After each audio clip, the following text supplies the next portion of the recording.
4টা দিন উকলিল, পিছে সমস্যাহে নাতৰিল। সমস্যাৰে জৰ্জৰিত অসম সাহিত্য সভাৰ বুঢ়ীদিহিং বৰডুমচা অধিৱেশন। বাণিজ্য মেলা, গ্ৰন্থমেলাত সমস্যাৰ উপৰি সমস্যা।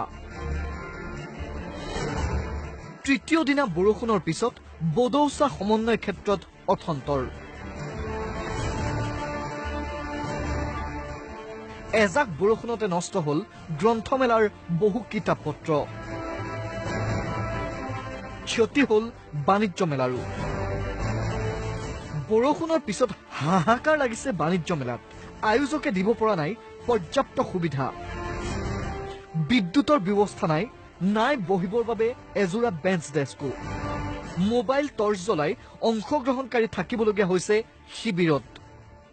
আমি একোৱে সুবিধা পোৱা নাই, মাত্ৰ লেট্ৰিন বাথৰুম আৰু পানী, সেইটোৱে সুবিধা পাইছোঁ। বাকী লাইন নাই, ছাইডৰ পাৰ্টিশ্যন নাই, বেঞ্চ ডেস্ক নাই, লাইট নাই। আমি মানে জীয়াতুৰ ভুগিছোঁ আৰু।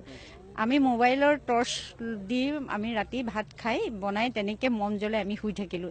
এনেকুৱা এটা পৰিৱেশত আমি নতুন জেগালৈ আহিছোঁ। আমাৰোতো মহিলা হয়, আমাৰোতো বহুত ভয় ভাৱ আছে। ঘৰৰ পৰা ওলাই আহিছোঁ, আমি নিজৰ উদ্যোগ লৈ ওলাই আহিছোঁ। তেওঁলোকে এই বিষয়টোক লৈ আমাক আগবঢ়াই নিয়াৰ ক্ষেত্ৰত আমাক সহায় যিখিনি দিব লাগে, আমাক যিখিনি সাহস দিব লাগে, সেই সাহসখিনি দিয়াটো বাদেই আমাক তেওঁলোকে হতাশাহে ভোগাইছে। ষ্টলকেইখনৰ বেক চাইডে নাই, স্ক্ৰীন নাই, হেৰি নাই, গোটেইখিনি আমি নিজে বনাই ল'বলগীয়া হৈছে। তাৰপিছত লাইট নাই, লাইট চাইড একোৱে নাই, ওপৰ আপোনাৰ টিপাল পৰ্যন্ত ফুটা আহিছে। এই খেলি মেলিৰ বাবে স্থানীয় আয়োজকলৈহে দুখ ঠেলিলে অসম সাহিত্য সভাৰ নৱনিৰ্বাচিত সভাপতি ডক্টৰ পৰমানন্দ ৰাজবংশীয়ে। ক'লে অনভিজ্ঞতাৰ বাবেই এই খেলি মেলি। এই যে উদযাপন সমিতিৰ মানে যিসকল মানে বিষয়ববীয়াৰ মাজত সমন্বয়ৰ অভাৱ হৈছে, কিন্তু তেওঁলোক প্ৰত্যেকেই কাম কৰিছে, কিন্তু ইমান বিশাল অধিৱেশন পতাৰ অভিজ্ঞতা নাই।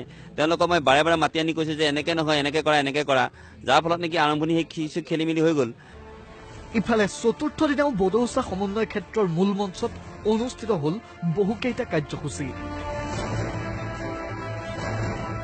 তৃতীয় দিনাৰ পৰা ক্ৰমাৎ বৃদ্ধি পাইছে ৰাইজৰ ভিৰ। পিছে ভিৰ বাণিজ্য মেলা অথবা প্ৰেক্ষাগৃহৰ বাহিৰতহে। খালী হৈ পৰি ৰৈছে মূল প্ৰেক্ষাগৃহৰ আসনসমূহ।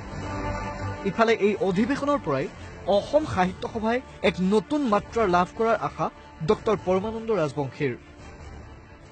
মই ভাবোঁ যে কালিৰ পৰা কিছু পৰিমাণে মানুহখিনি মানে আহিছে, আৰু গোটেই জনসাধাৰণ ইয়াত যিমানবোৰ জনগোষ্ঠী আছে সকলোবিলাকে অসম সাহিত্য সভা অধিৱেশন মানে কৃতকাৰ্য কৰিবৰ কাৰণে কেনেকৈ আগবাঢ়ি আছে দেখিছে আপুনি।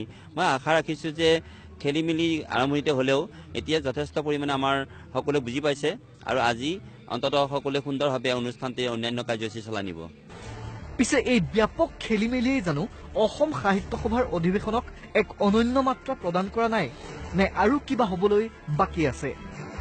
বদৌচা সমন্বয় ক্ষেত্ৰৰ পৰা কেমেৰা পাৰ্চন সঞ্জীৱ শইকীয়াৰ সৈতে বশিষ্ঠদেৱ ফুকন আৰু অমিত গগৈ ৰিপৰ্ট, প্ৰতিদিন টাইম।